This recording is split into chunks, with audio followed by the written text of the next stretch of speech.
चलिए, स्वागत है आज की कक्षा में। और चर्चा हमारे आज समाज को लेकर के है। समाज दिख रहा है स्क्रीन में? स्क्रीन दिखाई पड़ रही है? हाँ, स्क्रीन दिखाई पड़ रही है। समासनम इति समासः। जब दो शब्द या दो से अधिक शब्द जो है आपस में अपने विभक्त को छोड़कर बैठ जाते हैं, अगल बगल पास पास, उसी को समास कहते हैं। समधनास, बराबर, अगल बगल बैठना, अच्छी तरह से अगल बगल बैठना ही समास है। समास का देखिए यहाँ पे लिखा हुआ साफ साफ, इसका अर्थ होता है संक्षिप्तीकरण या संक्षेप, छोटा रूप।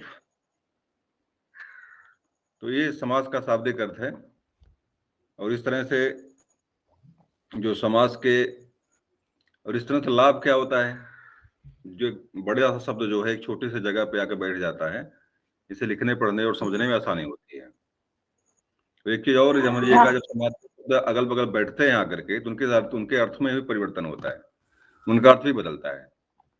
नॉर्मली समाज के जो है 4 भेद ही हैं, लेकिन यहाँ पे 6 भेद दिए गए। देख लीजिए कौन कौन से भेद नहीं है। और फिलहाल हिंदी में 6 भेद माने गए हैं। एक अव्ययी भाव समास है, एक तत्पुरुष समास है, और द्वंद्व बहुब्रीहि है। तत्पुरुष समास के 2 भेद हैं, कर्मधारय और दृगु। लेकिन मिला जुला करके चारों जो 6 समास हैं, इनके 6 समास माने जाते हैं। और हिंदी में 6 समास हैं, तो इसमें कोई समस्या नहीं। समास कितने, समास संख्या कितनी है? 6 है। तो अव्ययी भाव समास, तत्पुरुष समास, कर्मधारय समास, दृगु समास, द्वंद्व समास और बहुब्रीहि समास। समास का जो वर्गीकरण है, ये खास करके पद को प्रधानता को लेकर दिया गया है। पद की प्रधानता, इसी को लेकर समास का वर्गीकरण है। अव्ययी भाव समास में क्या होता है, प्रथम पद प्रधान यहाँ पे होता है, पहला पद प्रधान होता है। तत्पुरुष समास में क्या होता है, उत्तर पद प्रधान होता है, उत्तर मान दूसरा पद होता है, आगे वाला। कर्मधारय समास में देखिए, इसी के सुपुत्र हैं दोनों लोग, तो इन दोनों में भी वही होगा, उत्तर पद प्रधान दोनों में रहेगा। जैसे यहाँ जैसे तत्पुरुष समास उत्तर पद प्रधान, वैसा यहाँ पे भी क्या होगा, उत्तर पद दोनों में प्रधान होगा, उत्तर पद। द्वंद्व समास में दोनों पद प्रधान होते हैं, बहुब्रीहि समास में अन्य पद दोनों प्रधान होते हैं। बहुब्रीहि समास में क्या होता है, अन्य पद प्रधान होता है। अब मुख्य रूप से इसी प्रधानता को लेकर के संघर्ष होता है शब्दों में, और संघर्ष में जो जीत जाता है वही प्रधान हो जाता है। तो बलवान होता है, दूसरे पर कब्जा करता है, वो जो कब्जा करता है वही प्रधान हो जाता है। इसी को लेकर जब 2 शब्द आपस में, कोई भी व्यक्ति जब 2 मिलते हैं, जब संधि होती है, तो लड़ाई झगड़े के बाद ही होती है। जब 2 या 3 शब्द जब मिलते हैं, तो आपस में पहले संघर्ष करते हैं, कौन बलवान है। जो बलवान होता है वो जीतता है, वही जो है सब पर पूरा कब्जा कर लेता है। इस लड़ाई में कभी कोई दोनों हार जाते हैं, और दोनों जब हार जाते हैं तो क्या होता है, वहीं पर बहुब्रीहि समास होता है। कभी कभी क्या होता है, दोनों समझौता कर लेते हैं, चलिए भाई आप भी रहिए हम भी रहेंगे, तो उसी पर वहीं पर द्वंद्व समास होता है, दोनों प्रधान बने रहते हैं, वो भी रहते हैं और ये भी रहते हैं। जब हारते हैं, पहला पद जब हार जाता है, तो वहां पर उत्तर तत्पुरुष समास होता है। पहला पद जब जीतता है, तो वहां पे अव्ययी भाव समास होता है। ये चीज दिमाग में रखिएगा, कोई परीक्षा में पूछ लेता है कि कौन से समास में कौन सा पद प्रधान है। अव्ययी भाव समास में पहला पद प्रधान है, तत्पुरुष समास में उत्तर पद या दूसरा पद प्रधान है, कर्मधारय समास में उत्तर पद प्रधान है, दृगु में उत्तर पद प्रधान है, क्योंकि दोनों जो है तत्पुरुष समास के ही एक अंग है। द्वंद्व समास में दोनों समास दोनों जो है प्रधान होता है, और अव्ययी भाव बहुब्रीहि समास में जो है अन्य पद प्रधान होता है। अब अगली चीज देखिएगा, यहाँ से जो सबसे कॉमन चीज है, जिससे देखकर कुछ चीजें समझ करके आप सीधे जो है समास को पहचान सकते हैं बिना कुछ टेंशन लिए हुए। थोड़ा सा बड़ा, क्या हुआ, इधर वाला ये बहुत छोटा दिख रहा है, थोड़ा सा बड़ा कर लीजिए। मोबाइल बढ़ाइए, अपने मोबाइल में दिखेगा, बड़ा कर लीजिए मोबाइल में अपने मोबाइल में भी बड़ा छोटा कर सकते हैं। तो अव्ययी भाव समास जो है यहाँ पे, फिलहाल ये थोड़ा साफ नहीं है ये चित्र इसका। जो अव्ययी भाव समास है, इसकी कुछ विशेषताएं हैं, लेकिन यहाँ थोड़ा समझिएगा विशेषताएं क्या क्या है। इसके पहले उपसर्ग जुड़ा होता है, कॉमन चीज जो है, आ, बड़ा या, अन, प्रति, पर, भर, इसमें क्या होते हैं, उपसर्ग जुड़े होते हैं। और उपसर्ग के बारे में चर्चा मैंने किया, उपसर्ग क्या होता है, अव्यय होता है। उपसर्ग क्या होता है, अव्यय होता है। अव्यय होता है, सारे उपसर्ग अव्यय होते हैं। और जब उपसर्ग किसी में, जब अव्यय किसी में जुड़ता है तो पूरा पद अव्यय कर देता है। तो चूंकि उपसर्ग अव्यय है, अव्यय माने बताइए क्या होता है, अव्यय माने क्या होता है, जिस पर क्रिया और कर्म का कोई प्रभाव नहीं पड़ता है, मतलब वो व्यय नहीं होता। जिस पर कर्ता के कारक, वचन और लिंग का कोई प्रभाव ना पड़े, वही अव्यय होता है। और चूंकि सारे अव्यय हमारे जो है, सारे अव्यय जो भी हैं हमारे जो है, या उपसर्ग जो भी हमारे हैं अव्यय हैं, और जिसमें अव्यय जुड़ता है पूरे पद को अव्यय कर देता है। जैसे मान लीजिए यथाशक्ति आ गया, आजन्म आ गया, प्रतिवर्ष, देखिए 3-4 चीज लिखा है यहाँ पे, यथाशक्ति, आजन्म, प्रतिवर्ष, भरपेट, अनजाने, 2-3 चीजें परीक्षा में यहाँ से पूछता, अक्सर कभी कभी पूछता कि अव्यय नहीं है, मान लीजिए उदाहरण तो है अव्ययी भाव समास, ठीक है, इसके सारे उदाहरण अव्यय है। परीक्षा में प्रश्न अगर देता है, अगर है मान लीजिए परीक्षा में प्रश्न दे दिया कि कौन सा पद अव्यय नहीं है, तो अगर अव्ययी भाव समास कोई उदाहरण परीक्षा में अगर दे दिया अगर, तो जानिएगा क्या होगा, वो अव्यय होगा, पहली बात।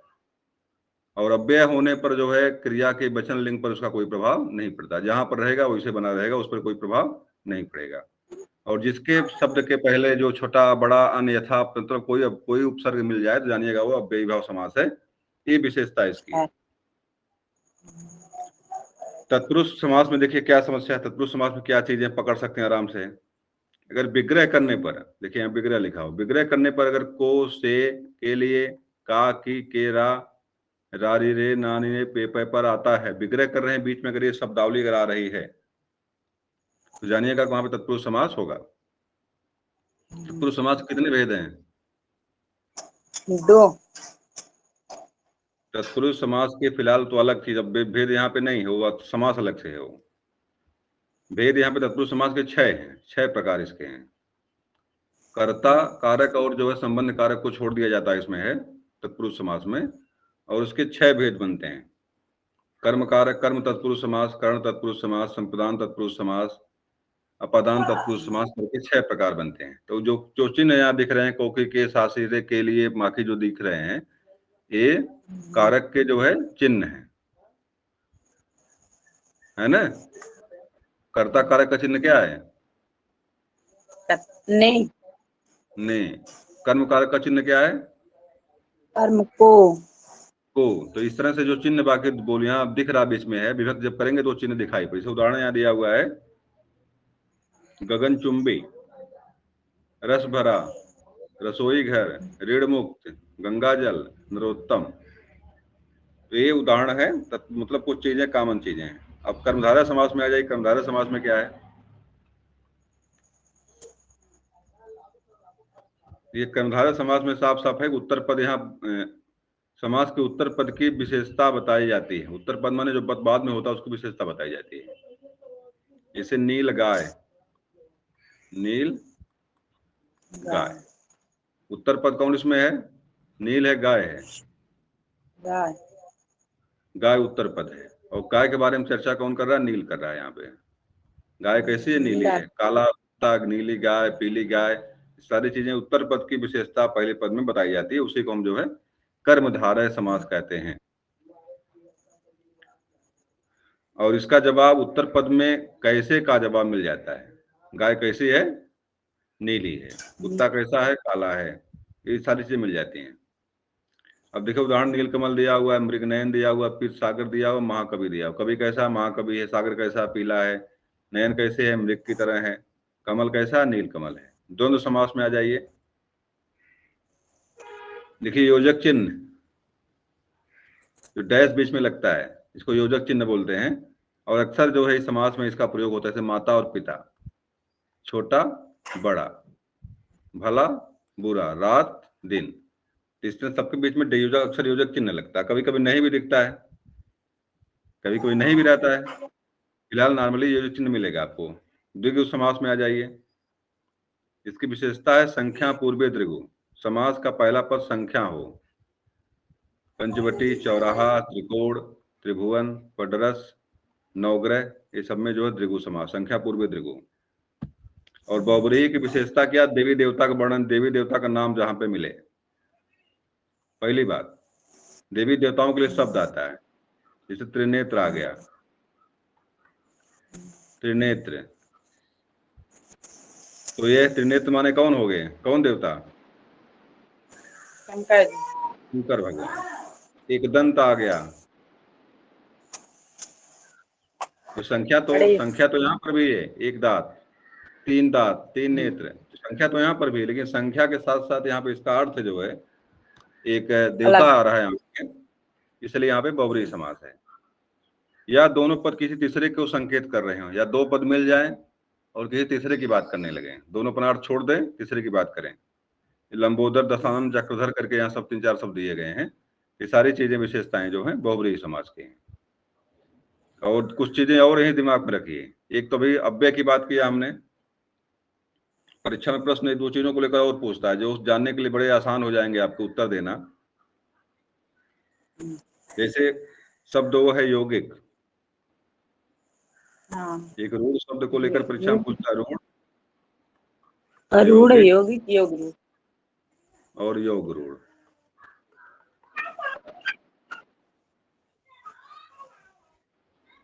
देखिएगा, इसमें रूढ़ शब्द कोई नहीं आता है। पहली बात, समास में रूढ़ शब्द नहीं आता है, क्योंकि रूढ़ शब्द एक शब्द से बनता है। यौगिक शब्द का निर्माण 2 शब्दों से होता है, 2 या 2 से अधिक शब्दों से होता है।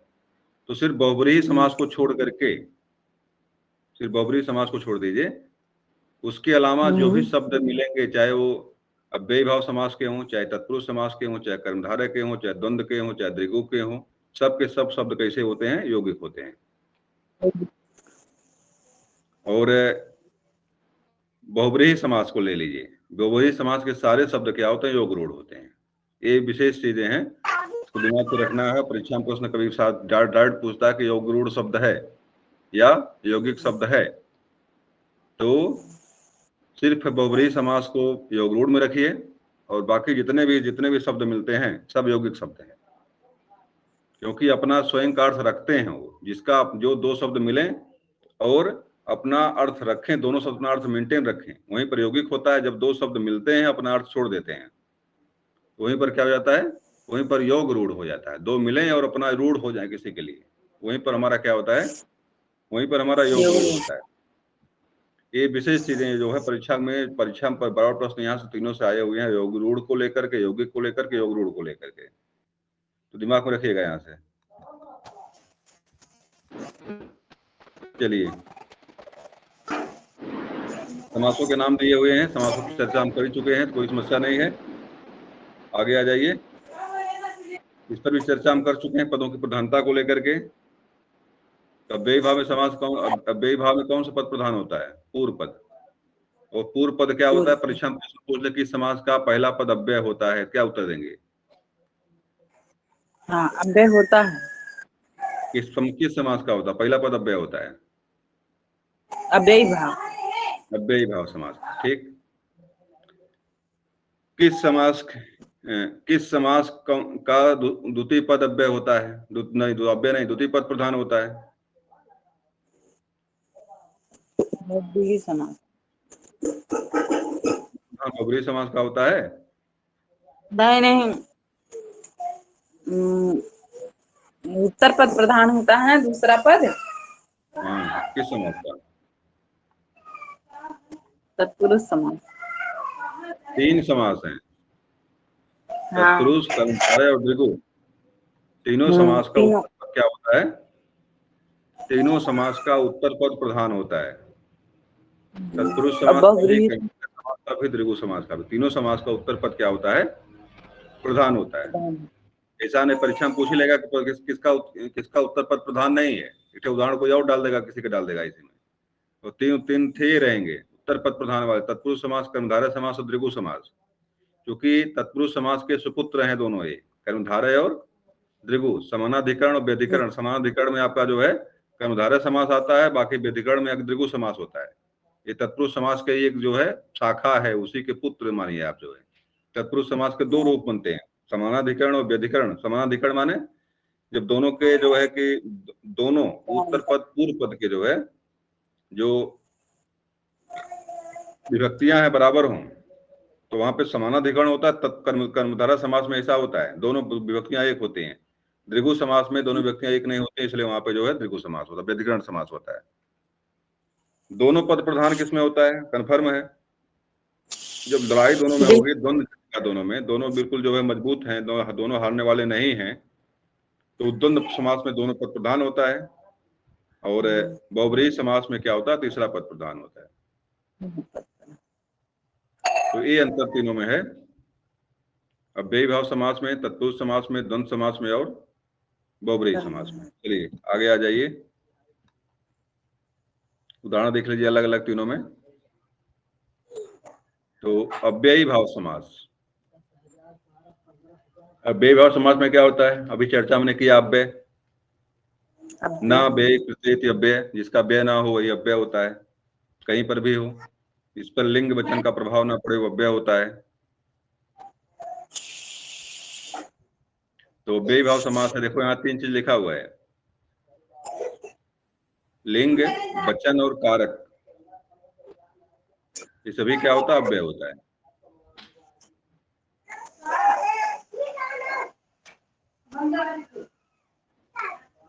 और चर्चा भी हुई थी कि इसके पहले पहला पद क्या होता है?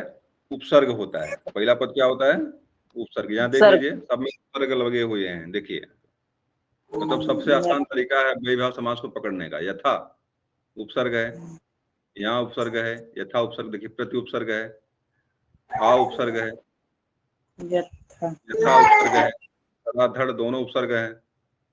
अब देखिए यहाँ उपसर्ग नहीं लगा, यहाँ उपसर्ग नहीं लगा हुआ है।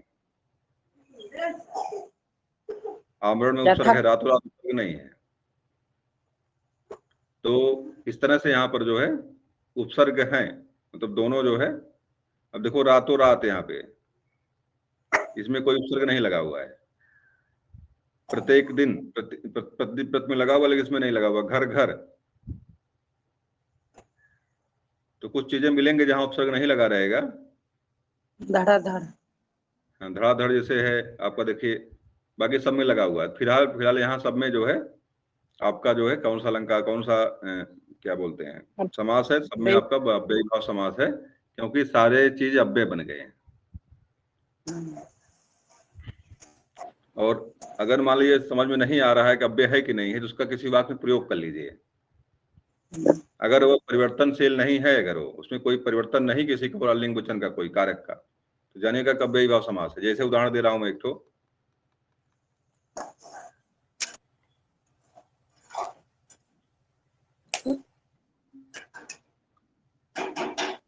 घर घर में उजाला है, घर घर में उजाला है।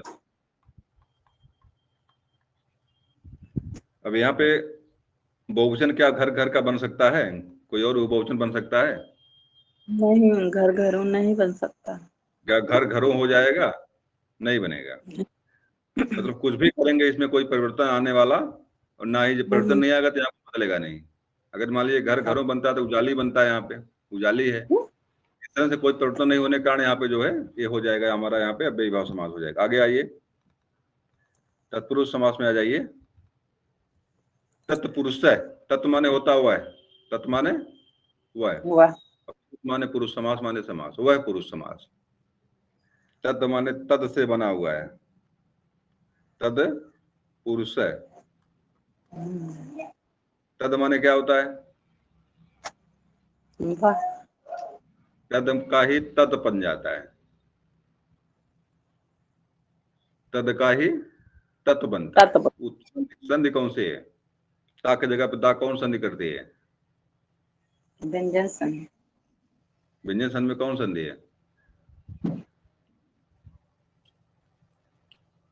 ता की जगह पर, तवड़ की जगह पर दा, तवड़ की जगह पर दा कर देती है।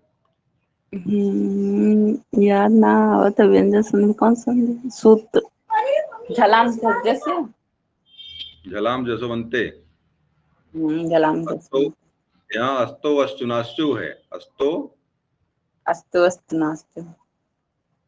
अश्चु नाश्चु। चलिए, तो यहाँ पर फिलहाल यहाँ पर जो है तत्पुरुष समास है और तद से ता बना हुआ है, ता की जगह दा हो गया है, तत्पुरुष समास यहाँ पे हो गया। ठीक, अब देखिए यहाँ पे लिखा हुआ दूसरा पद प्रधान होता, पहले चर्चा कर चुके हम हैं। विग्रह करने पर यहाँ पे जो है, विग्रह जब इसका समास का होता है तो याद रखिएगा यहाँ पे वास्तव में इसमें आठों कारक हो सकते थे, लेकिन आठों कारक छोड़ा इसने क्यों? क्योंकि इसने दो कारक जो है दूसरे को सौंप दिया। एक तो पहला हमारा समास था, क्या बोलते हैं, द्वंद्व समास, नहीं द्वंद्व नहीं, द्विगु, और एक कर्मधारय। ये सौंप देने के कारण जो है इसमें से एक समास निकल गया, पहला वाला समास कौन सा था? अव्यय। नहीं, पहले वाले विभक्ति जो थी वो कर्ता कारक निकल गई यहाँ से, प्रथमा विभक्ति। कर्ता कारक निकलने के कारण जो है, कर्ता कारक निकलने के कारण यहाँ पे कर्ता कारक का इसमें जो है द्विगु समास, द्विगु और कर्मधारय के निकलने के कारण कर्ता कारक यहाँ से गायब हो गया, कर्ता कारक तत्पुरुष यहाँ से गायब हुआ। कर्ता कारक तत्पुरुष है वास्तव में कौन? एक चीज और गौर करिएगा यहाँ पे, और ये चीज समझ में आएगी संस्कृत में जो मैं बताना चाह रहा हूँ। इसे जब हम वहां पे रूप चलाते हैं तब वो जो है समझ में आता है कि इसमें से कौन प्रधान पुरुष है, कौन सा पुरुष जो है इसमें जिसमें परिवर्तन नहीं होता वो प्रधान होता है, जो कर्ता कारक में रहता है वही प्रधान होता है, और जिसका बदलता है रूप जो है वो कर्ता कारक नहीं होता है और प्रधान नहीं होता है। जिसे यहाँ पे देश के लिए भक्ति, और इसका क्या हो जाएगा, देशस्य भक्ति। छेद जब करेंगे यहाँ पे जो है देशस्य, फिलहाल विभक्ति के लिए है ना, चतुर्थी यहाँ पे लगेगी, तो चतुर्थी लगेगी तो ये नहीं बनेगा, षष्ठी का बन गया है। मतलब कहने का मतलब हमारा ये है कि भक्ति शब्द जो है ये प्रथमा विभक्ति में रहेगा यहाँ पे, लेकिन ये क्या होगा, लगातार ये बदलता रहेगा। सर से आहत, सरात आहत है, ये आहत हमेशा बना रहेगा, लेकिन ये बदल जाएगा यहाँ से। राह के लिए खर्च, अब जो भी बनेगा संस्कृत में खर्चे रहेगा। तुलसी का कृत, तुलसी कृत है, अब तुलसी द्वारा कृत, तुलसेन कृत है, लेकिन ये हमेशा जो है प्रथमा में ही रहेगा, क्योंकि ये जो है क्या है, ये जो है प्रधान पद है, और ये वाला पद क्या है, गौड़ पद है, ये बदलेगा, ये जो क्या बना रहेगा। अब देखिए तुलसीदास कृतय जैसे रहेगा ये, लेकिन ये बदलेगा। राजेन महलय, अब राजेन बदलेगा लेकिन ये नहीं बदलेगा। मेरा कहने का तात्पर्य यह है जो प्रधान होता है वो ज्यों का त्यों रहता है, बाकी जो है इसके पहले वाला पद क्या होता है, अपने जो है रूप बदलता है। और देखिए यहाँ पे कर्मधारय समास में क्या होता है, कर्मधारय समास में पहला पद जो है विशेष्य होता है, विशेष्य और विशेषण। विशेषण का मतलब होता है जो विशेषता बताए विशेष का।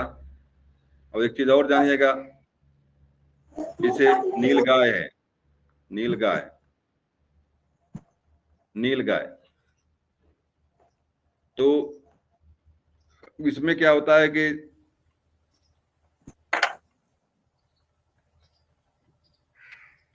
विशेषण जो होता है उसमें उसी का समान ये भी होता है, दोनों का रूप लगभग एक ही होता है, तो इसलिए इसको क्या बोलते हैं, मेरे भी उदाहरण कोई नहीं आ रहा दिमाग में।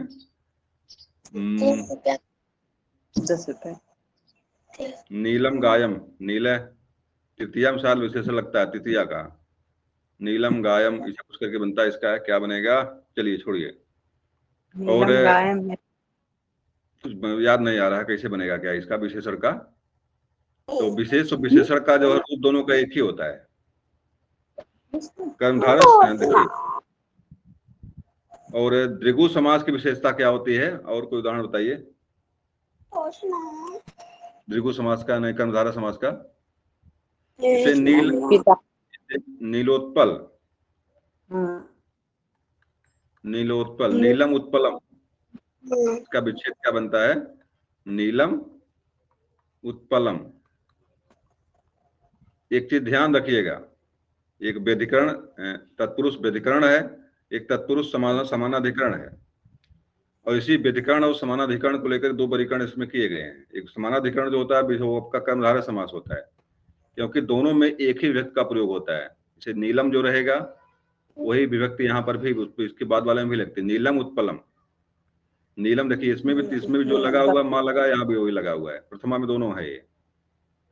और ऐसे है कुछ शब्द और भी बहुत सारे शब्द हैं, इसलिए इसको समानाधिकरण कहा गया है। और व्यधिकरण समास में आपका होता है द्विगु, द्विगु समास व्यधिकरण समास में आता है। जैसे नवरात्रम, नवरात्रि, तो इसका क्या विच्छेद, इसका विग्रह क्या बनेगा बताइए? नवा नाम, रात्रा नाम, समाहार है, ये बनता है इसका है। तो इस तरह से यहाँ पे जो है छोड़िए उसको, जो है छोड़ दीजिए उसको। इसकी जानिए इस तरह से जो है, एक चीज और यहीं पर गौर करिएगा, समाहार माने समूह, जिसमें जिस उदाहरण में समाहार या समूह शब्द आए वहीं पर हमारा अलंकार कौन सा होता है? द्विगु होता है, जो समूह को लेकर बात करे, समूह को लेकर चर्चा करे। और द्विगु का मतलब ये होता है संख्या पूर्व द्विगु, जिसके पहले संख्या आए वही क्या होता है? द्विगु समास होता है। चलिए फिलहाल तत्पुरुष समास, तत्पुरुष के बारे में बात कर रहे थे हम, आ जाइए आगे।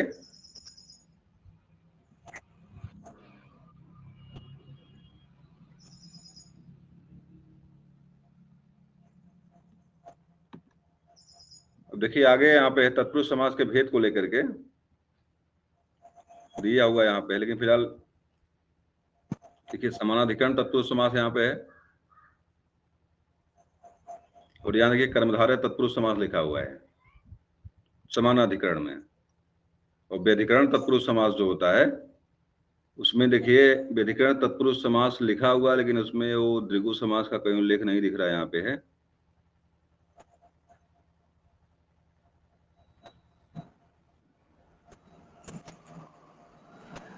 चलिए छोड़िए इसको।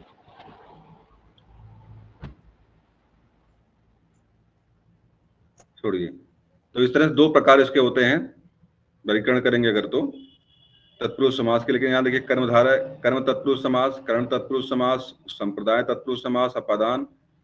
परीक्षा में प्रश्न क्या करता है, उदाहरण देता है, पूछता है इसमें तत्पुरुष समास का कौन सा भेद है?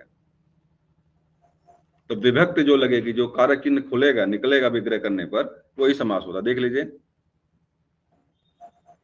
इसे देखिए रथ चालक यहाँ दिया हुआ है, रथ चालक, रथ को चलाने वाला, माखन चोर, बनगमन, मुंह तोड़, स्वर्ग प्राप्त, देशगत, जनप्रिय, मेड़ासन। अब देखिए रथ चालक है तो इसका विग्रह करेंगे तो क्या निकलेगा? रथ को चलाने, रथ को चलाने वाला। यहाँ पे को शब्द आया यहाँ पे, और को शब्द विभक्ति चिन्ह किसका है? कर्म कारक का, कर्म कारक का है। ग्राम ग्रामगत, ग्राम को गया हुआ, को लगा हुआ है, देखिए सब में को लगा हुआ है। हाँ बोलिए। ग्रामगत, मुंह तोड़, मुंह को तोड़ने वाला। तो इस तरह से यहाँ पे सब में क्या हो जाएगा? स्वर्ग को प्राप्त, सब में यहाँ पे हमारा जो है कर्म तत्पुरुष समास हो जाएगा। करण में क्या होता है? इंस्ट्रूमेंटल होता है, किसी के द्वारा जब कोई काम होता है तो वहीं पर जो है करण कारक लगता है। लेकिन फिलहाल यहाँ पे अंत धन वो नहीं दिखेगा, किससे होता है वो नहीं दिखेगा। देखिए यहाँ लिखा स्वरचित, स्व द्वारा लिखा हुआ, स्वयं लिखा हुआ। मन चाहा, मन से चाहा, विवेक देखिए तृतीया है यहाँ पे से वाली। शोकग्रस्त, शोक से ग्रस्त है। भूख मरी, भूख से मरी। धन से हीन, बाढ़ से आहत, ज्वर से ग्रस्त। देखिए सब में से लगा हुआ है, और से लगने के कारण क्या यहाँ पे है? भयाकुल, भय से आकुल, आंख से देखा, आंखों देखी। तो यहाँ पे हमारा क्या हो जाएगा? करण कारक तत्पुरुष हो जाएगा। संप्रदान में देखिए क्या है? संप्रदान का मतलब होता है चतुर्थी विभक्ति का प्रयोग जिसमें हुआ हो। विद्या के लिए आलय, विद्या के लिए आलय। रसोई के लिए घर, रसोई घर। सभा भवन, सभा के लिए भवन। विश्राम के लिए गृह, गुरु के लिए दक्षिणा, गुरु दक्षिणा। प्रयोग के लिए शाला, प्रयोगशाला। देश के लिए भक्ति। स्नान के लिए घर, स्नान घर। सत्याग्रह, सत्य के लिए आग्रह। यज्ञशाला, यज्ञ के लिए शाला। मतलब यहाँ के लिए शब्द आता है चतुर्थी में, इसलिए यहाँ पे हो जाएगा। अपादान में देखिए अपादान माने अलग होने के अर्थ में, हाँ दीजिए। जिससे जो भागे, विभेद करे, डरे। जैसे काम चोर क्या करता, काम से भागता, जी चुराता, भागता, डरता वहां से। तो यहाँ पे से शब्द आया और भागने के अर्थ में आता है। दुरागत, दूर से आगत। रण विमुख, रण से भागा हुआ। पाप मुक्त, पाप से मुक्त, पाप से मतलब एक तरह से अलग होने के अर्थ में यहाँ पे निकलता। देश से निकालना, देश से निकाल दिया गया उसको, पाप से भ्रष्ट हो गया, पद से च्युत हो गया, जन्म से रोगी है, और रोग से मुक्त। तो इस तरह से यहाँ पे अपादान कारक होता है। अपादान है पंचमी। संबंध कारक तत्पुरुष समास, काके के, रारे रे, नानी ने, ये सब जिसमें बीच में आते हैं वो संबंध तत्पुरुष समास में आता है। अब देखिए, राजपुत्र, राजा का पुत्र, काके के आया हुआ है, सब में का लगा हुआ है कि रारी रे भी कहीं मिलेगा, शिव का आलय, देश की रक्षा, सीमा की रेखा, यहाँ नहीं मिला हुआ है। और रारी से हमारी हो गया, बहुत सारी चीज मिलेंगे आपको। का जो आता है, खष्टी जो है, खष्टी संबंध है। अधिकरण माने क्या होता है, जब किसी विशेष स्थान पर कोई काम होता है तो उसे अधिकरण करें। लोकेटिव भी कहते हैं इसको में, लोकेशन। जब कोई लोकेशन मिले, किसी विशेष स्थान पर कोई चीज काम हो, विशेष क्षेत्र में कोई प्रवीण हो, इसे कार्य कुशल, कार्य में क्या है, कुशल है। अब वनवास, देखिए वन यहाँ पे लोकेशन हो गया। और वन में वास, ईश्वर में भक्ति, आत्मा पर विश्वास, पर दान में वीर, आचार में निपुण, जल में मग्न, जलमग्न, सिर में दर्द, मतलब इस तरह से मिलेगा जो है। शरणागत, आनंदमय, आप बीती, सारी चीजें हमारे यहाँ पे ये अधिकरण तत्पुरुष समास में आ जाएंगे। इसके अलावा कुछ भेद और दिए हुए हैं जो परीक्षा में कभी दे देते हैं, लोग कहते हैं कहां से आ गया, और परीक्षा में दिए। इसे नए तत्पुरुष समास, उपपद तत्पुरुष समास और लुप्त पद, इसमें खासकर परीक्षा में जो आया हुआ यही वाला आया हुआ है, नए तत्पुरुष वाला। इसमें क्या होता है, पहला शब्द इसमें नेगेटिव होता है। देखिए, इसमें पहला पद निषेधात्मक होता है, इसे नए तत्पुरुष समास कहते हैं। इसे देखिए, असभ्य दिया हुआ है, अनाद दिया हुआ है, असंभव दिया हुआ है, अनंत दिया हुआ है। अक्सर इसमें पहला पद आ आता है, और आ का मतलब होता है नहीं। असभ्य जो सभ्य नहीं है, अनादि जो इसका आदि नहीं है, असंभव जो संभव नहीं है, अनंत माने इसका अंत नहीं है। ये चीजें इस तरह से आने पर जो कभी हमारा नए तत्पुरुष समास होता है। मतलब आ किसी शब्द के पहले आया हुआ, तो हमारा समास कौन सा हो सकता है, वहां पे हमारा जो नए तत्पुरुष समास हो सकता है। और उपपद, यहाँ देखिए, नवचर दिया, कृतज्ञ दिया, कृतज्ञ दिया, जलद दिया हुआ है, और लकड़हारा दिया हुआ है। अब जलद का अर्थ मतलब बादल भी होता है, तो वहां पे हमारा जो बहुब्रीहि समास हो जाएगा। लेकिन फिलहाल यहाँ पे जो उसका, देखिए समास में जो शब्दों का अर्थ निकलता है उसी हिसाब से हम उसका जो है समास निकालते हैं उसमें से। नवचर, नव में चलने वाला, कृतज्ञ, कृतज्ञता को मानने वाला, कृतज्ञ नहीं मानने वाला, लकड़हारा, लकड़ी को काटने वाला। तो यहाँ पर हमारा उपपद समास है। देखिए, इसका लिखा मतलब लिखा, ऐसा समास जिसका उत्तर पद भाषा से स्वतंत्र रूप से प्रयुक्त ना होकर प्रत्येक रूप में प्रयुक्त हो। उत्तर पद जो है, चर शब्द यहाँ पे है, प्रत्येक रूप में प्रयुक्त होता है। चर, ज्ञा, कृतज्ञ, मतलब स्वतंत्र पद अंतिम वाला ना हो। जैसे यहाँ जलद है, दंत में दा दिया हुआ है, हारा दिया हुआ है। हारा क्या है बताओ, प्रत्यय है। दा क्या है, प्रत्यय है। ज्ञा क्या है, ये भी प्रत्यय है। चर क्या है, प्रत्यय है। मतलब ये कह रहा है कि उत्तर पद जो होता है स्वतंत्र रूप से कोई शब्द न पद ना हो, बल्कि वह जो है एक प्रत्यय का अंग हो। तो वहीं पर हमारा क्या होता है, उपपद प्रत्यय समास हमारा उत्पद तत्पुरुष समास होता है। जैसे अव्ययी भाव समास, पहला पद हमारा जो है उपसर्ग होता था। और लेकिन इसके विरुद्ध जब कहीं शब्द कोई मिले इसमें उत्तर पद जो है प्रत्यय हो और स्वतंत्र ना हो वाक्य में, वहीं पर हमारा जो है उपपद तत्पुरुष समास होता है। लुप्त पद में क्या देखिए होता है, जब किसी समास में कोई कारक चिन्ह अकेला लुप्त ना होकर के पूरे पद ही लुप्त हो जाए, उसका समासिक पद बने, तो वह लुप्त पद तत्पुरुष समास होता है। अब देखिए, दही बड़ा शब्द यहाँ दिया हुआ है, दही बड़ा। अब यहाँ समस्या है कि दही बड़ा मतलब क्या होता है, दही बड़ा। यहाँ इसका पूरा विग्रह जब करेंगे, दही में डूबा हुआ बड़ा, दही में डूबा। यहाँ देखिए, वास्तव में लोप किसका होता है, समास में इसका लोप केवल होता है, में का, चिन्हों का लोप केवल होता है। लेकिन यहाँ पर हुआ क्या, चिन्ह के अलावा जो डूबा हुआ भी क्या हो गया, गायब हो गया। दही में डूबा हुआ भी क्या हो गया, गायब हुआ। चिन्ह सिर्फ में लोप नहीं हुआ, बल्कि उसके साथ अन्य शब्द भी क्या हो गए, लोप हो गए। ऐसे लोप को हम जो क्या बोलते हैं, लुप्त पद तत्पुरुष समास बोलते हैं।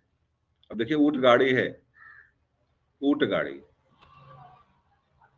अब यहाँ पे से सिर्फ समास में सिर्फ कारक चिन्हों का लोप होता है, लेकिन यहाँ पर क्या हो रहा है, चलने वाली गाय, चलने वाली भी क्या हो गया, लोप हो गया। पवन चक्की है, यहाँ से लोप होना चाहिए था केवल, लेकिन चलने वाली चक्की भी क्या हो गया, ये भी गायब हो गई। तो मतलब कहने का ये है कि जब कारक चिन्हों का लोप ना केवल हो, बल्कि और भी शब्द क्या हो जाए, लोप हो जाए, तो वहीं पर हमारा जो लुप्त पद तत्पुरुष समास होता है। फिलहाल ये सब परीक्षा में, सिर्फ परीक्षा में जो आया हुआ है, सिर्फ नए तत्पुरुष समास को लेकर प्रश्न किया हुआ है। बाकी सब उदाहरण में दे देते हुए है कि मतलब दही बड़ा कौन सा जो है समास है। एक बार दही बड़ा समास में आया था।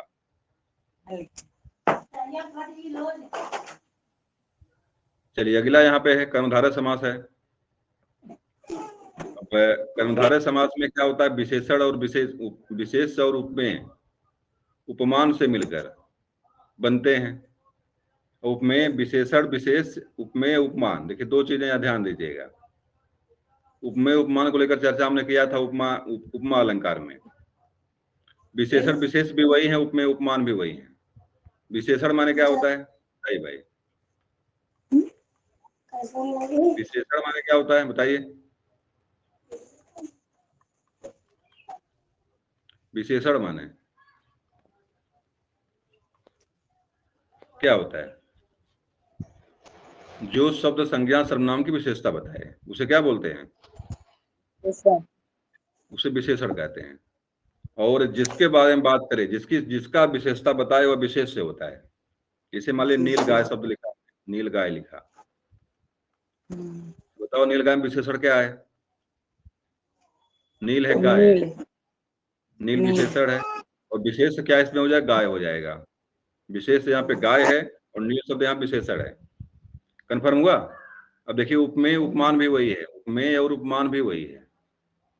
उपमेय माने क्या होता है, जो कवि का बड़ विषय हो, कवि जिसके बारे में चर्चा करना चाह रहा हो उसको उपमेय कहते हैं, और जिन शब्दों के द्वारा करता है उसे उपमान कहते हैं। तो यहाँ उपमेय क्या हो जाएगा, गाय। उपमान क्या हो जाएगा, नील। गाय कैसी है, नीली।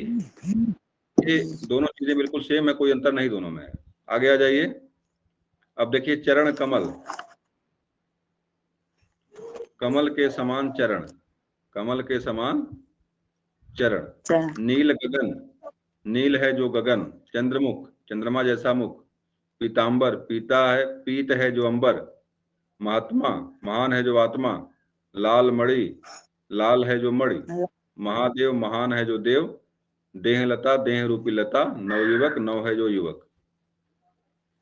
यहाँ ध्यान देने वाली बात यह है, देखिए जो भी उदाहरण दिए हुए हैं, ये सब उदाहरण अगर हम जो है समास, अगर हम अलंकार में जाएंगे, किसमें आ जाएंगे सभी लोग। ये शब्द सिर्फ मिल जाएं तो अलंकार कौन सा बनता है, रूपक, रूपक अलंकार बनता है। यहाँ विशेष चीज यहाँ पे ध्यान देने वाली है भी यहाँ पे, लेकिन यहाँ पे जो समान शब्द लिखा, जो विग्रह जब हम कर रहे हैं, जो समान लिखा हुआ है, जैसा लिखा हुआ है, ये सब अगर ये शब्द बीच में कहीं आते हैं तो समास बनता हमारा उपमा अलंकार बन जाता है। क्योंकि रूपक अलंकार में बिल्कुल ऐसे मिलेंगे, चरण कमल, नील गगन, चंद्रमुख, क्योंकि वहां उपमेय उपमान दोनों एक हो जाते हैं, और जब दोनों में अंतर जहां पर दिखता है वहीं पर हमारा जो उपमा अलंकार होता है। चलिए फिलहाल कर्मधारय के बारे में बात करते हैं। तो कर्मधारय में विशेषण विशेष मिलता है, उपमेय उपमान मिलता है, कहीं कहीं पर विशेषण विशेषण भी आ जाते हैं, और कहीं पर सिर्फ उपमेय उपमेय भी आते हैं। इस तरह भी मिलता है, इस तरह दोनों तरह से मिलता है। अब देख लीजिए यहाँ पे, देखिए विशेषण पहले आ जाए, विशेषण पूर्व पद कर्मधारय, पहले विशेषण आ गया, उसके बाद विशेष से आया।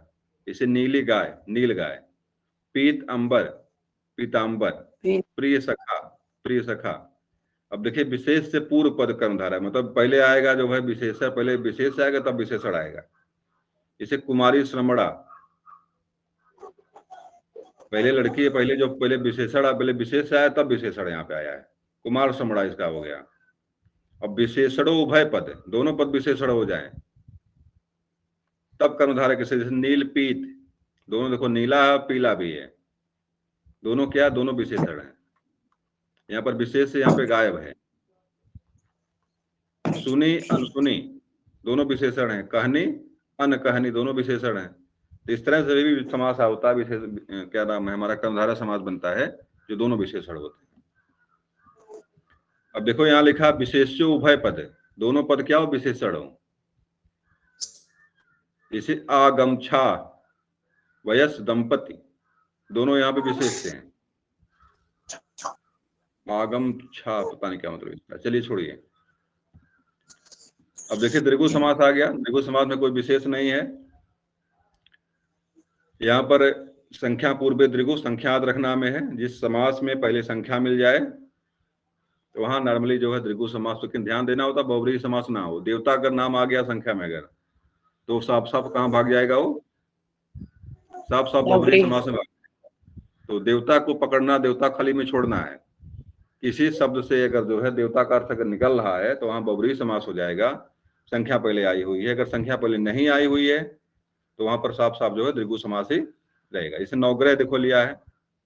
और यहाँ देखो समाहार होता है, संस्कृत में इसको हम क्या बोलते हैं, समाहार है। क्योंकि संस्कृत में भी आप कहेंगे विग्रह करिए, इसका क्या करेंगे, इस नवग्रह का, नवग्रह का विग्रह क्या होगा संस्कृत में, नवा नाम ग्रहा नाम समाहार है, नाम समाहार है। नवा नाम ग्रहा नाम समाहार है। षष्ठी में लगता है बहुवचन। दोपहर, दोपहरों का समाहार। त्रिवेणी, त्रयानाम बेड़यानाम समाहार है। पंचतंत्रम पंचानाम तत्वानाम समाहार है। त्रिलोकम त्रयानाम समाहार है। शताब्दी शतानाम अब्दानाम समाहार है।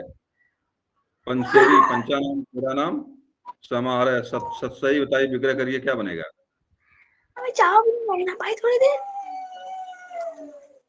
शतानाम सही नाम समाहार है, चौगुनी। चलिए त्रिभुज, इसका विग्रह करिए त्रिभुज का। त्रिभुजानाम त्रीडानाम त्रीडानाम भुजानाम समाहार। त्रयानाम भुजानाम त्रयानाम भुजानाम समाहार है। इसके देखिए भेद दिए हुए हैं द्विगु समास के। समाहार द्विगु, समाहार द्विगु, उत्तर पद प्रधान द्विगु, कोई मतलब नहीं है, कोई से मतलब नहीं, छोड़ दीजिए इसको। देखिए तीन लोगों का समाहार, त्रिलोक है, पंचवटी है, ये तीन चीजें दिया हुआ है। और उत्तर पद प्रधान द्विगु समास, दो माता दुमाता, दो सूतों का मेल दुसूती। यहां पर सच में उत्तर पद जोड़ दिया जाता है, जैसे पंच प्रमाण है। पंचहत्तर पंचहत्तर। अब द्वंद्व समास में आ जाइए। द्वंद्व माने होता ही है संघर्ष करना।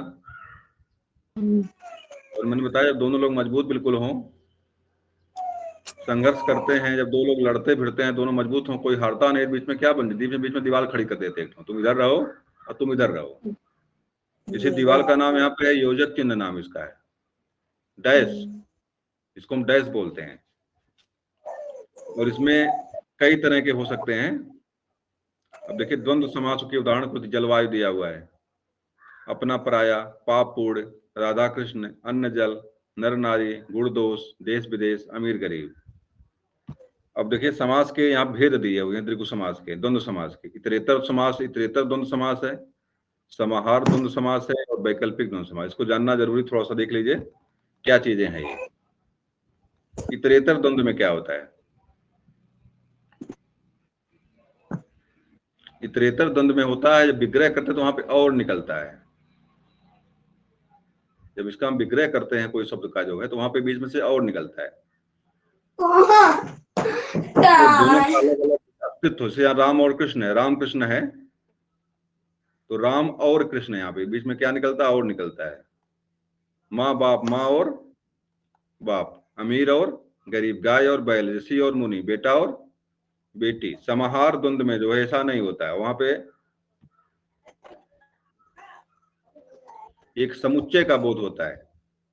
और तो निकलेगा, लेकिन वहां पे जो है एक समुच्चय का बोध होता है। जैसे गरीब अमीर गरीब दोनों अलग अलग यहाँ पे हैं, इतरेतर हैं, लेकिन समाहार द्वंद में दोनों बिल्कुल एक हो जाते हैं। जैसे यहाँ दाल रोटी है, इसका मतलब होता है घर का खाना पानी जो है। दाल और रोटी भले लिखा हुआ है, लेकिन इसका मतलब क्या होता है, दाल रोटी बन रही है। तो दाल रोटी नहीं बनती, पूरा घर की खाने की व्यवस्था है। दाल रोटी की व्यवस्था हमारे घर पे है, मतलब कोई बह रहा है इस तरह से, हमारे घर दाल रोटी की व्यवस्था है, इसका मतलब है खाने की व्यवस्था आपकी वो करता है। जैसे हाथ पांव चला रहा है, इसका मतलब क्या हो गया, क्या इसको अलग अलग, क्या इसको अलग अलग हम कर सकते हैं? नहीं कर सकते, क्योंकि हाथ पांव एक समूह है, एक जो है एक प्रत्यय है, और जिसका मतलब कुछ और भी होता है। हाथ पांव का मतलब पूरा शरीर स्वस्थ है उसका, हाथ पांव चला रहा है, मतलब अपने अपने दम पे काम कर रहा है। तो इस तरह से जो है कुछ शब्द हमारे मिलते हैं, उसको हम समाहार द्वंद में रखते हैं। चलिए अब देखिए, वैकल्पिक द्वंद एक है, यहाँ पे या आता है, या तो वह होगा या तो यह होगा। जैसे पाप पूर्ण, पाप और पूर्ण नहीं यहाँ होगा, पाप या पूर्ण, भला बुरा, भला या बुरा, थोड़ा या बहुत, थोड़ा या बहुत। या देखो यहाँ बीच में या आता है, इसको वैकल्पिक द्वंद कहते हैं, क्योंकि दोनों विकल्प एक होता है, या वह होगा या तो यह होगा, रमेश या सुरेश। तो इस तरह से जो है वैकल्पिक द्वंद समास बनता है। बहुब्रीहि समास में आ जाइए।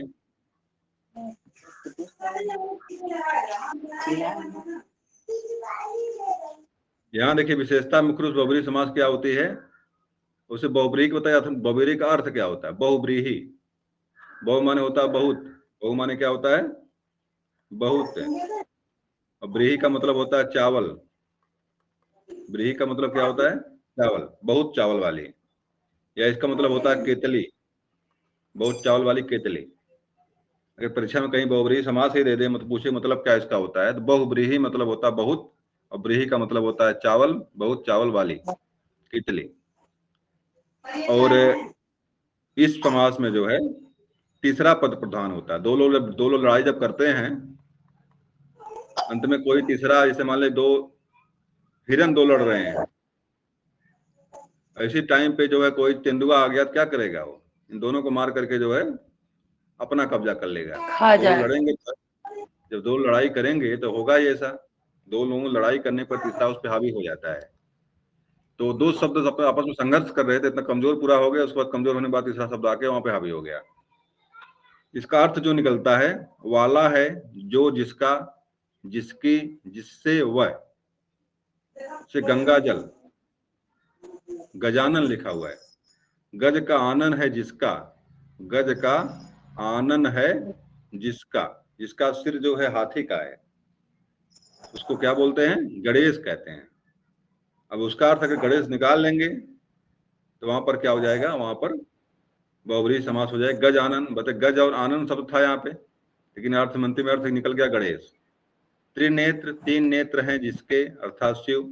नीला कंठ है जिसका, अब नीलकंठ करके पक्षी की बात यहीं पर अगर आ जाएगी,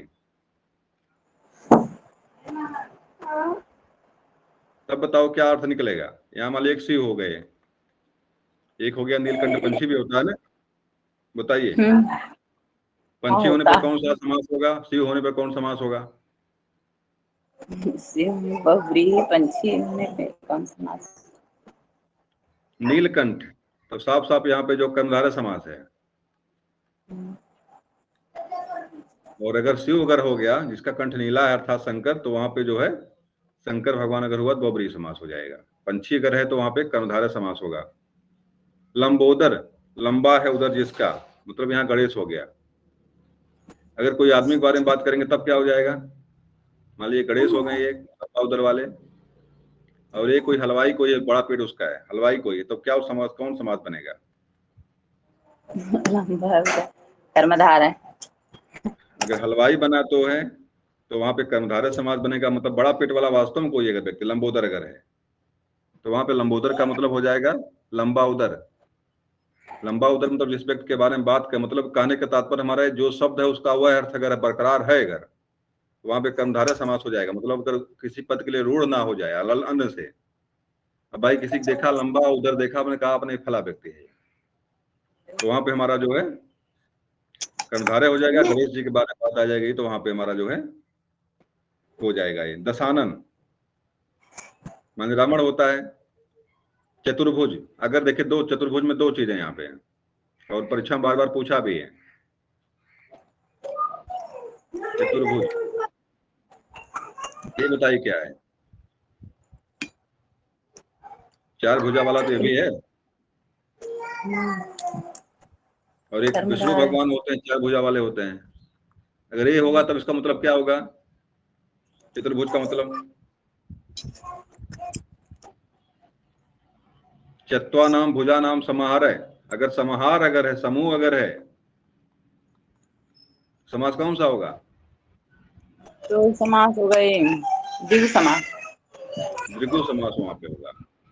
हाँ समाहार है ये, समाहार कहाँ है? लेकिन इसका मतलब अगर विष्णु हो गया, इसका मतलब हो गया तो वहां बहुब्रीहि समास वहां हो जाता है। तो हो ही गया, लेकिन हाँ हाँ बोलिए। तो चतुर्भुज हेलो। द्विगु समास होगा। चतुर्भुज में अगर उसका मतलब अगर भुजा चार भुजा वाले अगर बात कर रहा है, अगर है मतलब वर्ग वृत्त की बात कर रहा है, तो वहां पर जो है द्विगु समास हो जाएगा। चार भुजाओं का समूह होने पर तो चतुर्भुज होता है। एक भुजा, दो भुजा, तीन भुजा, चार भुजा, तब जाकर के द्विगु समास बनेगा ना।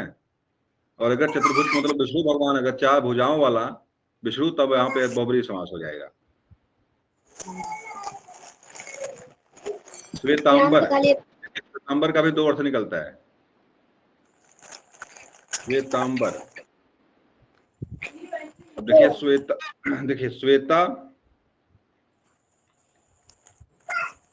अंबर यस्या सा, यहाँ कौन समास हो जाएगा? श्वेता अंबर यस्या सा, यहाँ पे हो जाएगा बहुब्रीहि समास। मतलब श्वेत वस्त्र हैं जिसके, तो बहुब्रीहि समास माने सरस्वती माता हो गई यहाँ पे। लेकिन अगर श्वेतम अंबरम लिख दिया, अगर संस्कृत में जो है, संस्कृत में बड़ा शुद्ध अर्थ निकलता है इसका, श्वेतम अंबरम, समास कौन सा हो जाएगा? कर्मधारय है। तो यहाँ सीधे सीधे कर्मधारय समास हो जाएगा। सफेद वस्त्र, इसका श्वेतम, श्वेतम अंबरम माने कर्मधारय समास, और श्वेता अंबर यस्या सा माने बहुब्रीहि समास। श्वेत अंबर है, श्वेत वस्त्र है जिसके, तो बहुब्रीहि समास हो जाएगा। अगर श्वेतम अंबरम लिखा हुआ है, दोनों का अगर बराबर अगर है, तो वहीं पर आपका क्या हो जाएगा? वहीं पर आपका जो है कर्मधारय समास हो जाएगा।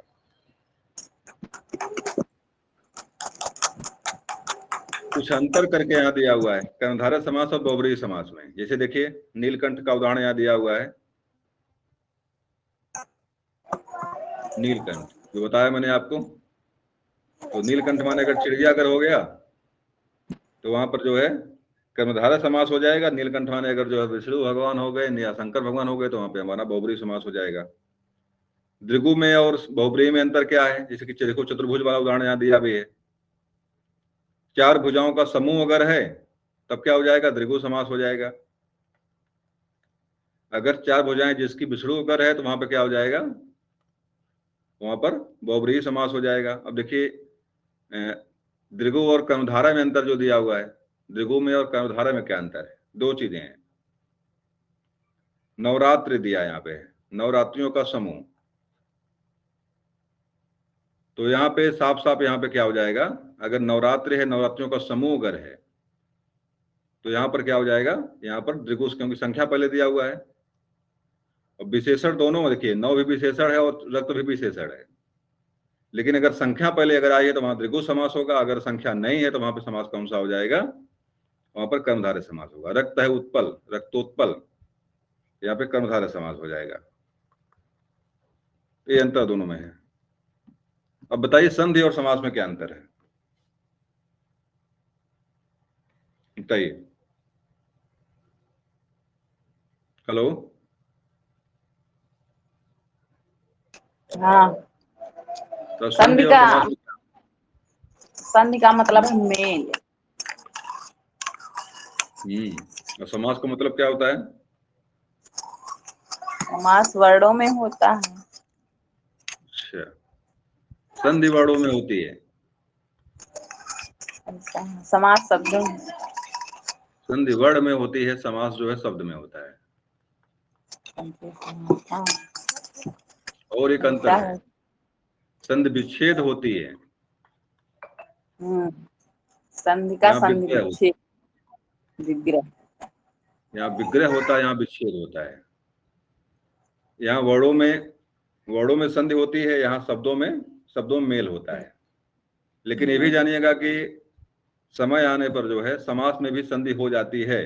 जैसे विद्यालय है, विद्यादानालय तो क्या विद्यालय में संधि नहीं है?